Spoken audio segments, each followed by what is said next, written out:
இன்னைக்கு தலைமுறைய கூடி கொடுத்து, டாஸ்மாக் கொடுத்து, கள்ள சாராயத்தை கொடுத்து, சாராயத்தை கொடுத்து இந்த மாவட்டத்துல இந்த தமிழ்நாட்டையே ஒழிச்சு கட்டிட்டாங்க. ஒரு தலைமுறையே குடிகாரங்களாக்கிட்டாங்க. தமிழ் இனத்தையே குடிக்கு அடிமையாக்கிட்டாங்க. இந்த தமிழ்நாட்டுலதான் அதிகமான விதவைகள் இருக்கும் மாநிலம் அப்படின்னுட்டு அவங்களே சொல்றாங்களா இல்லையா? அவங்களே சொல்றாங்க, அவங்க வாயிலே சொல்றாங்க. தமிழ்நாட்டுலதான் அதிகமா விதவைகள் இருக்கும் மாநிலம் சொல்லிட்டு ஆட்சிக்கு வந்த உடனே திருப்பி கடையெல்லாம் திறந்து விட்டாங்க. நல்லா குடிங்கன்றாங்க. நம்ம கேட்டது ஒரு ஆஸ்பத்திரி, நம்ம கேட்டது ஒரு பள்ளிக்கூடம், நம்ம கேட்கறது ஒரு தொழிற்சாலை, அதெல்லாம் திறக்கல. வெறும் டாஸ்மாக். எத்தனை டாஸ்மாக் இந்த ஏரியால? ஏகப்பட்டது வச்சுக்கிறாங்க. எல்லாம் போற வரும்போதெல்லாம் அந்த டாஸ்மாக்ல தான் எல்லாரும் அழியிறாங்க. நம்ம மட்டும் இல்ல, எல்லா ஊர் மக்களும் தமிழ்நாடு முழுக்க டாஸ்மாக்லயும் குடியிலயும் நம்ம பிள்ளைங்க, நம்ம பெத்த குழந்தைங்க நம்ம கண் எதிர்க்க வதப்படுறத நம்ம பாக்குறோம். ஆனா அது மாதிரி இனிமேல் இருக்க கூடாது. அவங்களுக்காக தானே நம்ம வாழறோம். நம்ம குழந்தைங்க நல்லா இருக்கணும். நம்ம கண்ணெடுக்க அது குடிச்சிட்டு நடு ரோட்ல பிறந்துருந்தா எவ்வளவு கஷ்டமா இருக்கும். அதுதான் இன்னைக்கு நடக்குது. அதற்காக தான் நம்ம என்ன சொன்னோம், பாட்டாளி மக்கள் கட்சிக்கும் மாம்பழத்துக்கும் ஓட்டு போடுங்க, டாஸ்மாக முதல் கையெழுத்திலே மூடுறோம். ஆனா அதுக்கு வாய்ப்பு கிடைக்கலையா? இப்ப என்ன சொல்றோம்? இப்ப என்ன நடக்குது? ஐயா என்ன சொல்றாரு, இந்த பகுதியில எல்லாம் இடஒதுக்கீடு போராட்டம் நடந்தது, ஆனா நம்ம பசங்களுக்கு வேலை கிடைச்சுதா? இடஒதுக்கீடு போராட்டங்கிறது இவ்வளவு 20% வாங்கி கடைசியில ஒரு அரசாங்க வேலை இந்த பகுதியில் இருக்குதா? கிடையாது. ஒரு அரசாங்கத்துல பெரிய பதவியில யாராவது இருக்கிறாங்களா? ஜட்ஜ் இருக்கிறாங்களா? பெரிய கலெக்டர் இருக்கிறாங்களா?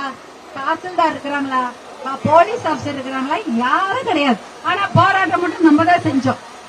நம்ம இந்த பகுதியில இந்த விழுப்புரத்துல தான் ஒரு 9 இடஒதுக்கீடு தியாகிகள் உயிர் நீத்தாங்க. ஒரு 100-1000 பேருக்கு மேல கேஸ். இவ்வளவோ இதுக்கு இடஒதுக்கீடு பண்ணிட்டு கடைசியில அது பலனை நம்ம அனுபவிக்கவே இல்லை. அதுக்காக தான் 10% வேணும், 15% வேணும் ஐயா போராட்டம் பண்றாங்க. ஆனா அதுவும் கொடுக்க மாட்டாங்க.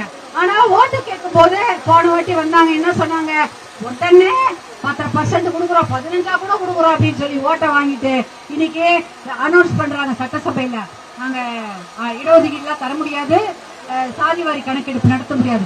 சாதி வாரி கணக்கெடுப்பு நடத்தினா எல்லா சாதிக்கும் இடஒதுக்கீடு கிடைக்கும். அதான் உண்மை. எல்லா ஜாதிக்கும் இப்ப 100 பேருக்கு 100 பேருக்கு இடஒதுக்கீடு, 500 பேருக்கு 500 பேருக்கு இடஒதுக்கீடு, 10 பேருக்கு 10 பேருக்கு இடஒதுக்கீடு. இதுதான் சாதி வாரி கணக்கெடுப்பு. ஆனா அதை நடத்துறதுக்கு மனசு வரல. ஆனா நாம என்ன சொல்றோம், இதுக்காக போராட்டம் செய்யறது யாரு? பாட்டாளி கட்சி எம்எல்ஏ தான். எத்தனை பேர் சட்டசபையில இருக்கிறாங்க? யாரோ ஒருத்தர் உங்களுக்காக பேசினாங்களா?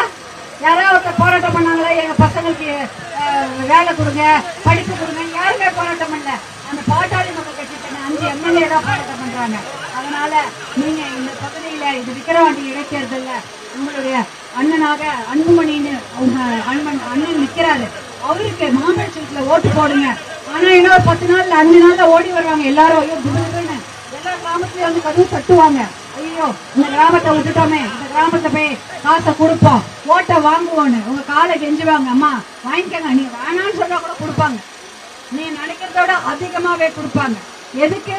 ஒரு ஓட்டாவது நீங்க பிரிச்சு போடுவீங்களான்னு. ஆனா ஒரு ஓட்டை பிரிச்சு போட்டீங்கன்னா அது உங்க பிள்ளைகளுக்கு நீங்க செய்கிற துரோகம். ஏன்னா நீங்க ஒரு ஓட்டை பிரிச்சு போட்டீங்கன்னா ஒற்றுமையா இல்லாம ஒரு ஓட்டை பிரிச்சு இந்த மாதிரி குடும்பத்தை எல்லா ஓட்டை மாம்பழத்துக்கு போடாம அவங்களுக்கு கொஞ்சம் ஓட்டு, மாம்பழத்துக்கு கொஞ்சம் ஓட்டுன்னு பிரிச்சு போட்டீங்கன்னா நாளைக்கு இதை விட அதிகமான டாஸ்மாக் கடைகளை திறந்து விட்டு உங்க பிள்ளைங்களை வதைப்பாங்க, கொடுமைப்படுத்துவாங்க, குடிகாரங்களை ஆக்குவாங்க. அவங்களுக்கு வேலையும் கொடுக்க மாட்டாங்க, படிப்பும் கொடுக்க மாட்டாங்க. இதுதான் வேணும்னா அந்த சின்னத்துகளுக்கெல்லாம் நீங்க ஓட்டு போடாதீங்க.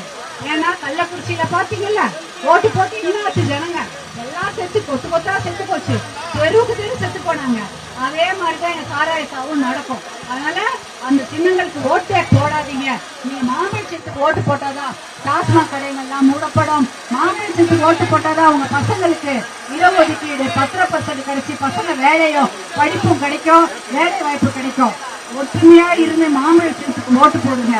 குடும்பத்துல பிரிச்சு ஓட்டு போட்டு அவங்களை ஜெயிக்க வச்சிடாதீங்க.